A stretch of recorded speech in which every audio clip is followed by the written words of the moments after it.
Hey guys, today I want to talk about Diablo Season 2. So we have now the second season of Diablo 4 and I want to make a tier list. Today is beginning the season. The start is a little bit delayed. I think there was an information directive from Blizzard just like an hour ago. So I thought like, okay, why not making a tier list? Let us talk about 5 classes. I will make a class tier list, talk 1 or 2 sentences about the classes in that scenarios, but in general I will talk about classes and not builds, just to make it clear, so yeah, that you are not wondering. Let us start with the weakest one. Now is a good question. Will we just use all 5 to rank them, but then it looks like a super big difference between all of them? But I think we will do it just right now. But I want to make clear that with every class you can play the game on a good level. You can have fun. You can also make endgame content. Is maybe not sure how high you can push Nightmare or whatever. But yeah, let us start. And the first one we have, the weakest one, is Barbarian. Different reasons. At the end, it got nerfed so hard many times. Yeah, let me say the other classes are just better. So that means better early game, a little bit better late game, better mid game. So yeah, there is no if you just think about the raw strength of a class, then it makes no sense to play Barbarian because the other classes are just better. But again, I want to make clear, D tier looks now so bad, but it is, you know, just the weakest one from this 5. But we have 5 classes, we have 5 ranks, so we just rank them here inside. Second one is Mage, and to be honest, I'm wondering about this. Mage is historically always OP or hidden OP in Diablo, or Sorcerer in that case. Sorry, I always call it Mage. For me, at the end, it's the same. I hope you see it the same way.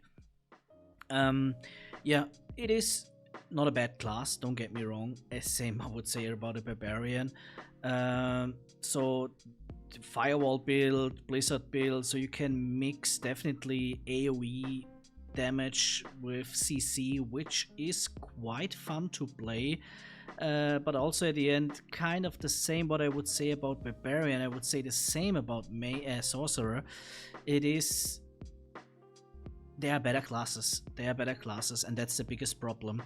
In that case, when we talk about Magic, Caster, Sorcerer, then we have the Necromancer, which is the better class. It's the third one. And here we already come to the point where I would say definitely a very good class. You have minion builds early in the game. You have the Bone Spear build and the Blood Mist build for later on. You can push very high depending on how they will balancing things out. Also, I think we start here with the first class that maybe could end on the top with certain builds in certain scenarios with Necromancer. At the end of the day, it's just a better caster than Mage.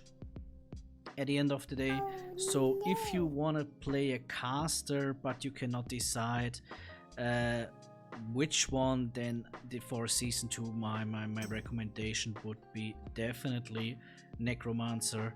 Like I said, very strong early game, very strong late game. I mean, the mid game, the transition is also pretty smooth. So overall, 2 very good builds that are definitely working with the Blood Mist. Some people call it Infinite Mist. And like I said, also the Bone Spear build, which is a very classic. So now we have the last 2 ones. And yeah, after so many nerfs to all the other classes, Barbarian, Mage especially, but also to Necromancer, which where the minions were so OP at I think it was the beta. Yeah, Druid is now coming to shine. It is the second best class in the game, in my opinion, at the moment. It has everything that you need. It has a good early game. We have two nice builds with, let me see, just that I see Pulverize and the Stormclaw build. Very good melee, tanky. It has everything.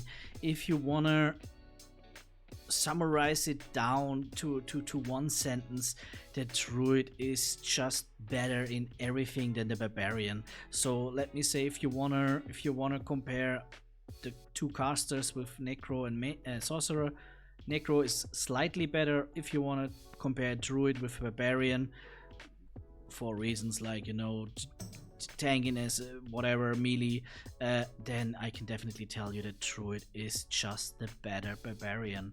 And that also is maybe the biggest weak point of Sorcerer and Barbarian, that at the end of the day, if you are, at the end, play what you want, but if you are thinking about high level scenarios, whatever, then Druid and Necromancer are definitely the better choice than Barbarian and Zorg. Last one, best one, top of the hill, Rogue. To be honest, Rogue, since always in Diablo, since always also now in Diablo 4, I would say secretly OP, minimum hidden OP, minimum, maybe you can call it just in general OP. Why? Because think about how I rank the other classes, like with caster, melee, tanky, mobility, whatever. Rogue has it all, and that's the problem. Insane mobility, insane damage, single target, AoE, magic damage, physical damage, can go melee, can go ranged. That's pretty much it, to be honest. We have two very strong builds with the Death Trap. We have the Twisting Blades. We'll maybe also see another more range build that will be OP or very, very strong. So in general, I think that Rogue is top of the hill in Season 2. So many different... in general, now Diablo 4 Season 0 and Season 1, class with the most well-rounded builds, and that will definitely continue through Season 2, and that also makes them so strong. Also because a lot of players are playing Rogue because of that reason, because it is so... it has these different play styles, and if a lot of people playing one class, then more people are make theory crafting, knowing things, and that leads to, in general, to a stronger class in the end of the day. That's it for this video, guys. I want to make just one clear here. D tier means not is completely trash, and S tier is God class. We have here 5 classes. I just wanted to rank them step by step. Yes, in my opinion, Barbarian is the weakest and Rogue is the strongest, but if you are a Barbarian player, you can play Barbarian and you can still have a lot of fun. That's it for this video, guys. See you. Bye bye.